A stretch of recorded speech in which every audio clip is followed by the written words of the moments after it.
Much of Japan's soft power seems to derive from the country's ability to maintain this balance between modernity and the tradition, and seems to be able to achieve some sort of a harmony. And so what does brand Japan stand for? My opinion, the brand image of Japan is two things. One is the modernization, very much represented by high technology. So technology Japan is one aspect. And the other aspect is a cool Japan or beautiful Japan. That is the other aspect. So high-tech Japan and cool Japan, that is my image of the basic Japan brand. So is this message new, or this is a continuation of how Japan defines itself over many years? Basically, I think it's a continuation. And Japan always try to continue our tradition represented by cool Japan, beautiful Japan. And we also continue to seek for new technology and modernization. And so those kind of the element is a very much continued element. So here at the pavilion, how are these two Japans represented? Just in the first part of our presentation, exhibition, basically beautiful Japan with changing seasons, starting from spring with cherry blossom. And that kind of beautiful Japan, cool Japan, have been shown. Of course, we cannot present all the elements of cool Japan. Cool Japan also include entertainment and food, those kind of things. The latter part of our presentation in our pavilion, high-tech Japan, especially environment technology and robot technology have been shown. So I think cool Japan and high-tech Japan have been shown in our pavilion this time.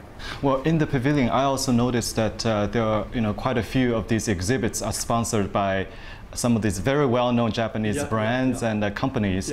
And these brands and companies are very synonymous, basically, with Japan. How do you define the relationship between the corporate brands and the Japan, the country brand? I think corporate brand also somehow symbolize Japan brand. And especially they here in Shanghai, they would like to show very, very advanced technology by those companies. And so Wonder Camera, and Idea robot, and very big screen named Life Wall, interactive TV, and those kind of high-tech very clearly shown in our pavilion.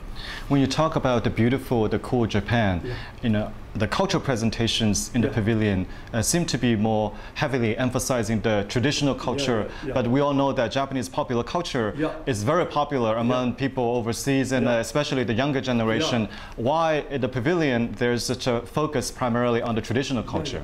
And so during Japan Week, starting from June 12th, we had a Co-Festa in Shanghai. Co-Festa means content festival. And in that Co-Festa, mainly in Asia Square and also our event hall, those entertainment elements have been shown, like anime character and manga, and those kind of hop culture is also very important. And so cool Japan include those anime, manga, and music, those culture. I think those are also very important aspects.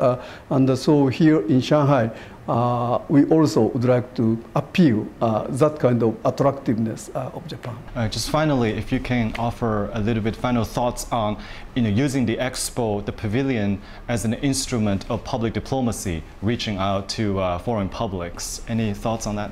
Yes, I think it's a real public diplomacy, and public diplomacy is a very, very basic element to feel sympathy each other beyond the nation.